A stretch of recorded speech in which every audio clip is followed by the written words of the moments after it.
Again, this is Joy with another lesson. So today we're going to look at present tenses in English. There are two of them. The first one is the simple present.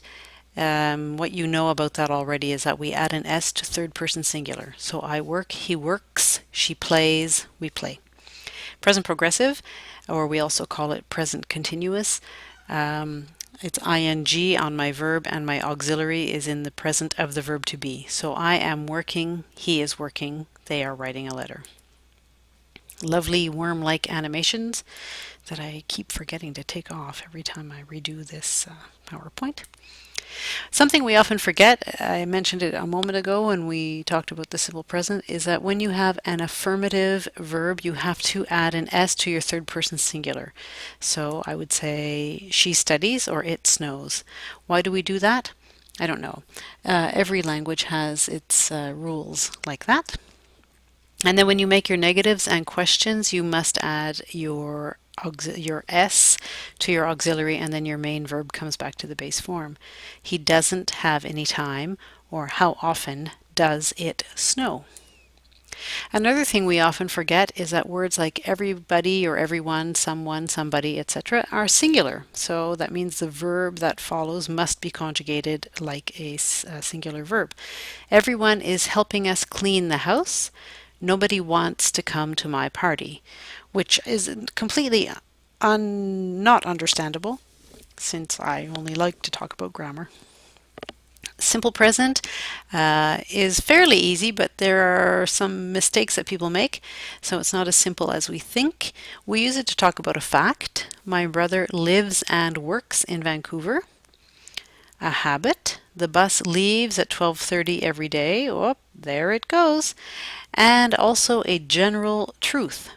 So many people enjoy traveling. In this case, enjoy is my verb. Since people is plural, I do not put an S on my verb. So remember that the verb to be, we conjugate, it's an exception, so it's a form that you have to remember. So I am, you are, he, she, or it is. You know that already.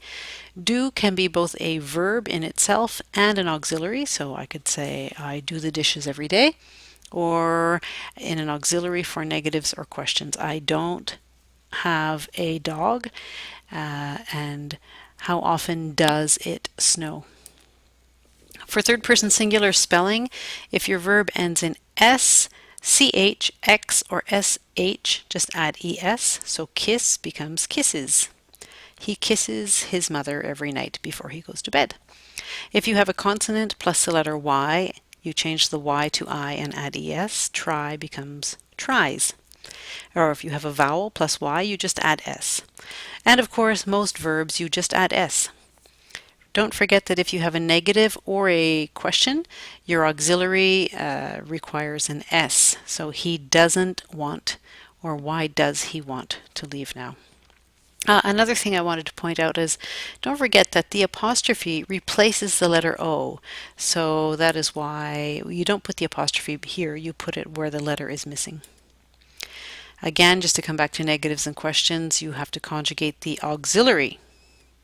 So I don't know him. My verb comes back to the base form. You don't have a cat.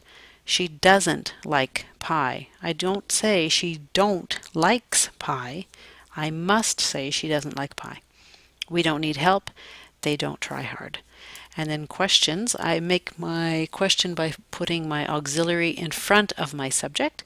And again, conjugating the auxiliary. Do you know him? Do you have a cat? Does she like pie? Or what kind of pie does she like? Do we need help? Do they try hard? Present progressive, or some people call it present continuous, it means that the action is in progress. That's why I prefer to call it present progressive. So Joy is now explaining this to us. Something that people often forget, or maybe it's that it does not necessarily exist in other languages, is that we use progressive verbs with action verbs only. You see on this sheet it says heart and head rule. This is my own special rule. It means that if the action happens in your heart, like or love, or the action happens in your head, like remember or forget, these verbs cannot be used in a progressive form. There are, of course, a few exceptions and intentional misuses of the language. For example, McDonald's, they say, "I'm loving it." That is an intentional misuse, just like their food. So we use present progressive or present continuous to talk about an action that is occurring at the time of speaking. I am teaching you the present progressive. We also use it to talk about a temporary action at the general time, at now, for example. So they are living in an apartment this year. Maybe their permanent home is somewhere else. Or he is studying chemistry this semester. That doesn't mean he will study it next semester. We also use it to talk about a planned action in the near future. He is leaving in 20 minutes. So again, the conjugation structure is fairly easy. I conjugate the verb to be in the present, and I add ing to my verb. So I am helping you understand. You are not sleeping right now, I hope. So we see the negative. I put it between the are and the ing verb. She is learning to ski. When I make the question, I take my auxiliary and I put it in front of the subject. Are you sleeping right now? Back to the affirmatives. We are eating at 7 p.m. This is an example of an action a planned action in the near future. And they are studying for their exams, maybe this week, so it could be a temporary action.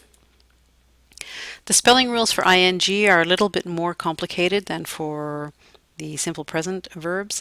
So if you have a verb of one syllable and it ends in vowel consonant, like sit, vowel consonant, I double my consonant.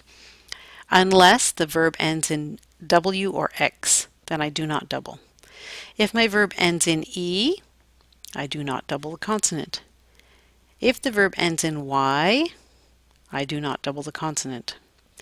If I have a verb of two syllables and my stress is on the first syllable, so I say visit, I don't say visit, I say visit, so I do not double my consonant.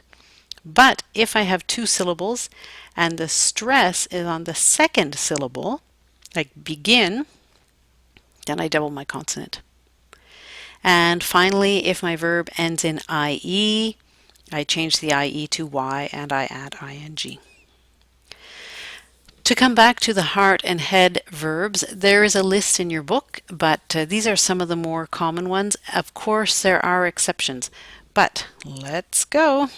I would say like, love, hate, remember, forget, care, envy, agree, believe, understand, own, appear, seem, consist, know, mean, belong, mind, want, need, prefer, appreciate, notice, realize, cost, doubt, etc. So these verbs I cannot put in an ing form. I cannot say, I am wanting you to help me. That is grammatically incorrect. So, practice makes perfect. There are exercises in your book that you can do. If you have other questions or concerns, you can come to see me. You could go to the English Help Center or you could go to our website. Please make sure you do your homework. And I would like to thank you for listening, which I am certain you have done most attentively, like this bunny rabbit. Thank you.